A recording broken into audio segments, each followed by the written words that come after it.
Hi, Jesse Navarro here, back at UNO at the 28th National Veterans Wheelchair Games. And we have event 6, which is the 100 Backstroke. 4 lanes to the pool, Jesse. This will be a good race. We've got 4 participants. Over in lane 1, we have Rose Gantz. In lane 3, we have Wayne Field.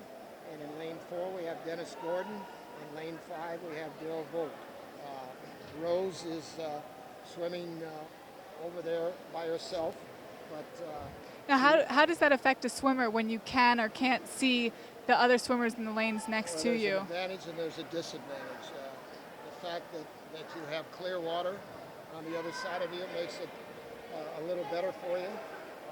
Here we don't have, like I said earlier, sometimes there's a current in the water, so that's an advantage in lane 1 a little bit.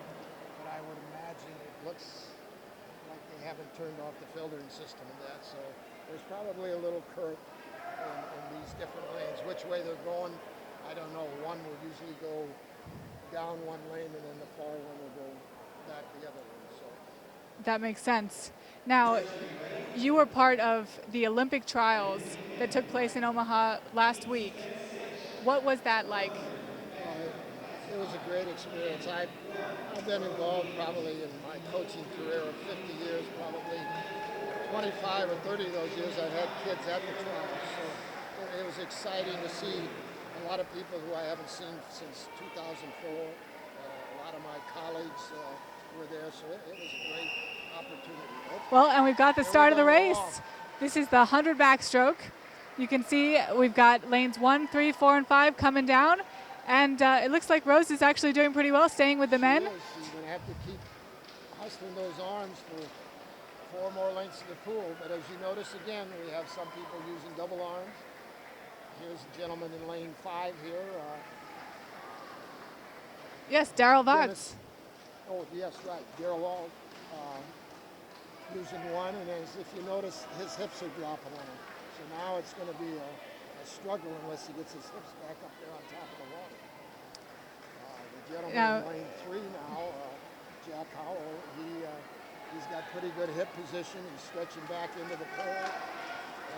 I think that's Wayne Field. Is that?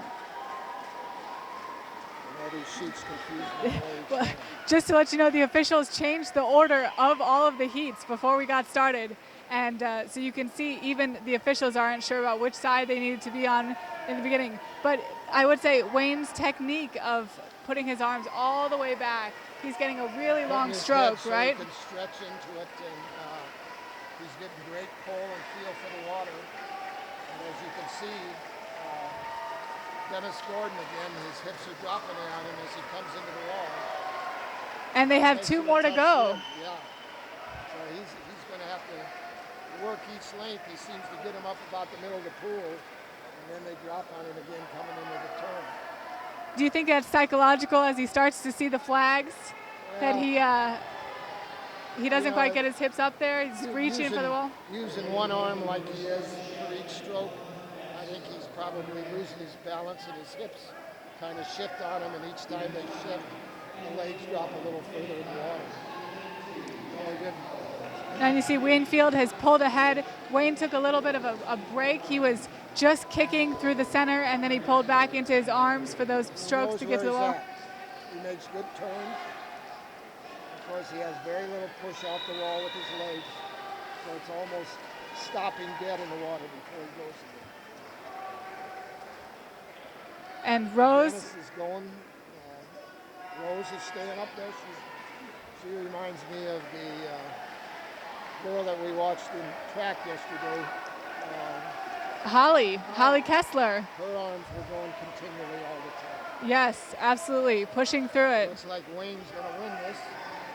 He's got a significant lead. He's just kept up the momentum, building that lead, it looks like, each lap.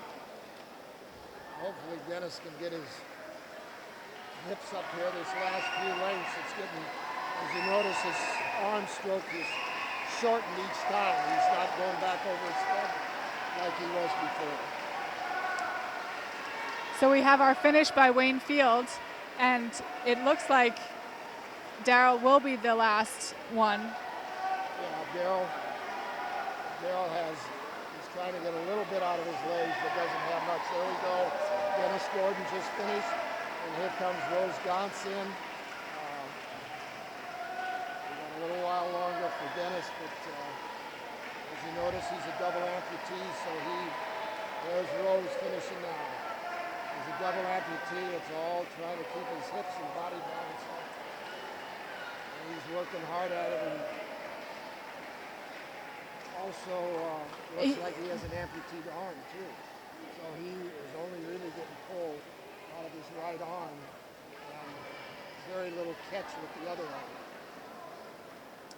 All of his momentum is basically pulling him to his right side, but his left arm is keeping him balanced in the middle of it. Now talk about the backstroke.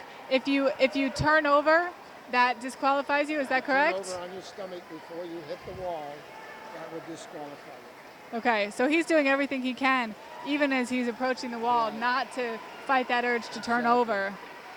Spin and go is what and with no legs, it makes it. And it looks like they may have started the next heat on the opposite side of us. They're trying to run two heats at the same time. You can see Dennis is almost finished. Everybody's cheering him on. And in the meantime, they've started the 100 back for Class 4. Looks like Kenny Rogers is leading that. And we're almost finished. Dennis is coming into the wall. Everybody's cheering him, and he's looking for it. He reaches for it, and he's made it. So we've got with that the finish of Wayne Fields, great performance in the first position, and then Rose Gauntz for women finishing also first. That's the end of this heat. We'll be back shortly.